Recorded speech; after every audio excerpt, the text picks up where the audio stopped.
Maglalagay lang muna ako ng oil, cooking oil dito sa pan.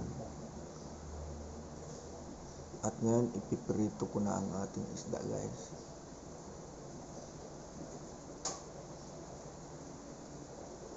Yan, isa-isa kong lalagay ang ating pampano. Ito masarap itong pampano, isa sa masarap na isda, guys. Tingnan nyo mamaya, pero dahan-dahan ko lang lalagay ito. Yan, ganyan.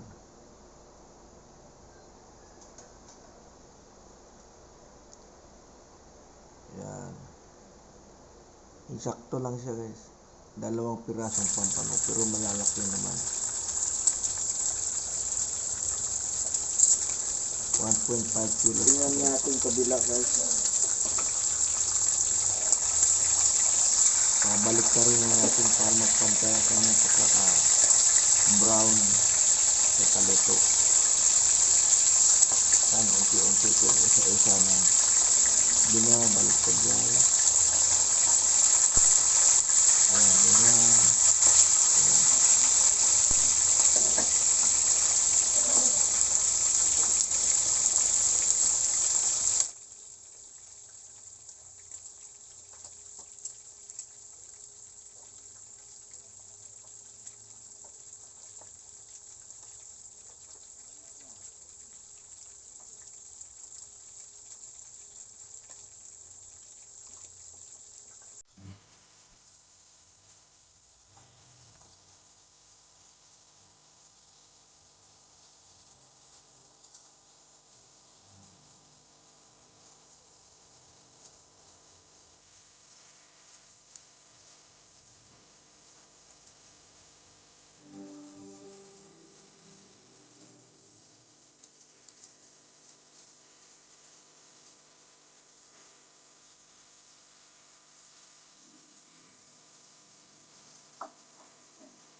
Tuloy-tuloy lang yung ating pagpiprito, guys. Hanggang magiging brown na po ang kabila. At atin na siyang ibabaliktad-baliktad. Para hindi naman siya masusunog yung kabila. So, hintayin lang natin na magiging brownish siya.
Sa pagkakataon ito, guys, atin na siyang babalik na rin.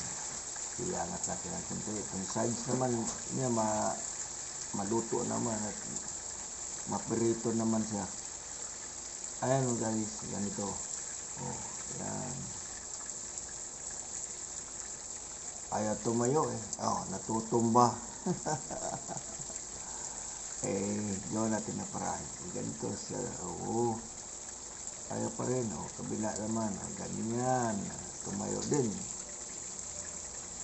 Ito naman. Buntot. Pahiga ko lang ng ganito. Yan din. Okay. Hintayin na lang natin na maperito siya lahat.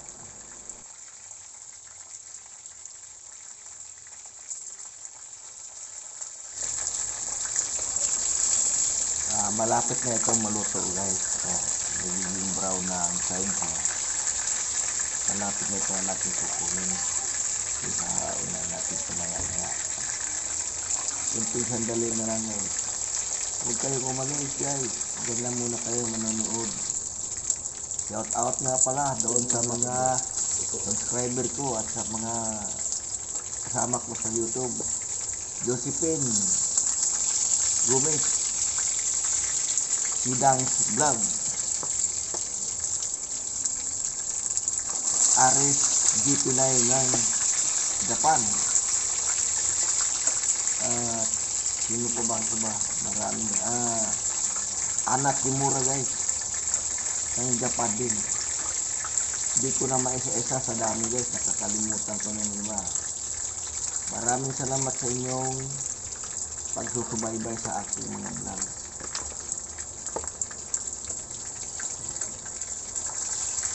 May naalala pa ako kasi BBO, Bibs and Big Special. Bago na ngayon yan. Yan na ngayon si Bear Luna TV. Ang ganda ng channel niya, Bear Luna, diba?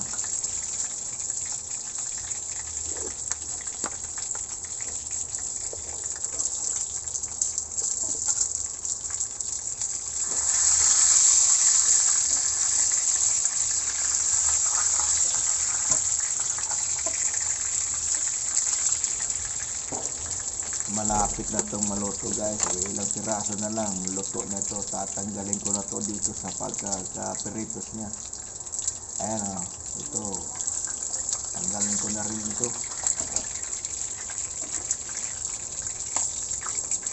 Ayan, tanggalin ko na ito.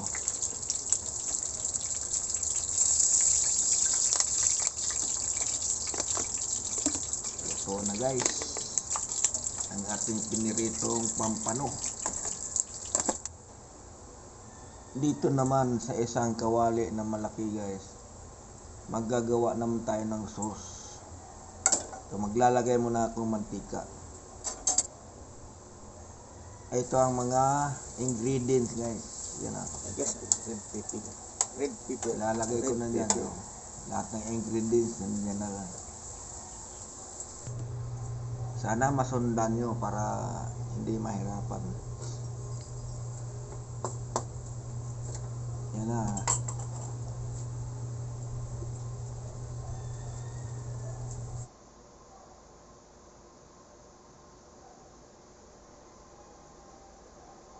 Naglagay na ako dito ng guys, tubig, kunting tubig. Yan, asukal. Mayroon na rin ng mayroon na rin nilagay ko diyan na vinegar at aking haluin.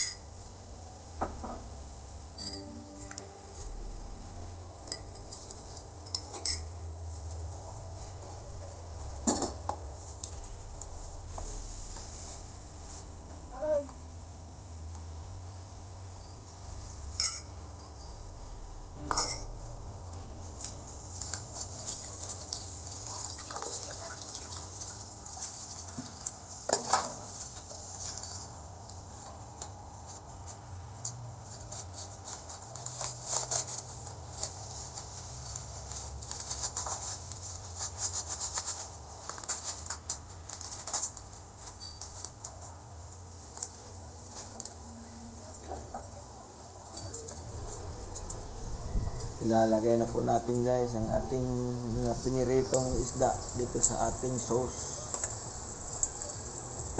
Ayan o, isa-isa kong nilalagay ito para magkakaroon siya ng lasang masarap. Yan guys, mapasok yung sauce niya dito sa isda. Ito na siya o. Hihintayin na natin siya na sumipsip ang mga sauce dyan sa isda. Diba guys, ang sarap ito. Pag matikman nyo lang to, gayahin nyo lang to, masarap ito. Nandyan na lahat ng mga ricado na nilagay ko. Okay, ayun. Ayun na o, titikman ko na lang to. Haluin ko pa muna sandali lang. Yan, ganyan.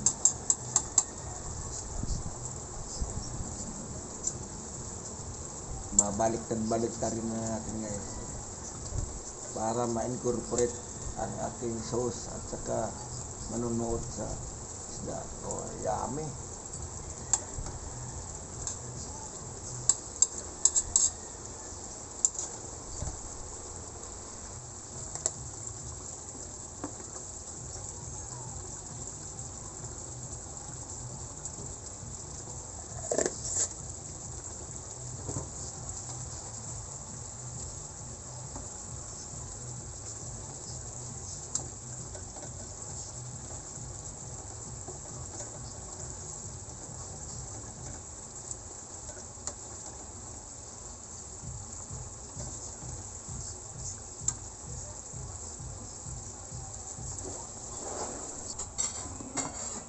Luto na guys ang ating sweet and sour, pampano sweet and sour guys.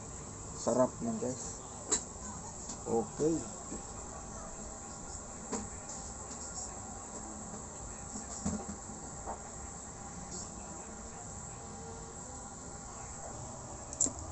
ayun guys, ilalagay na natin sa ating bowl.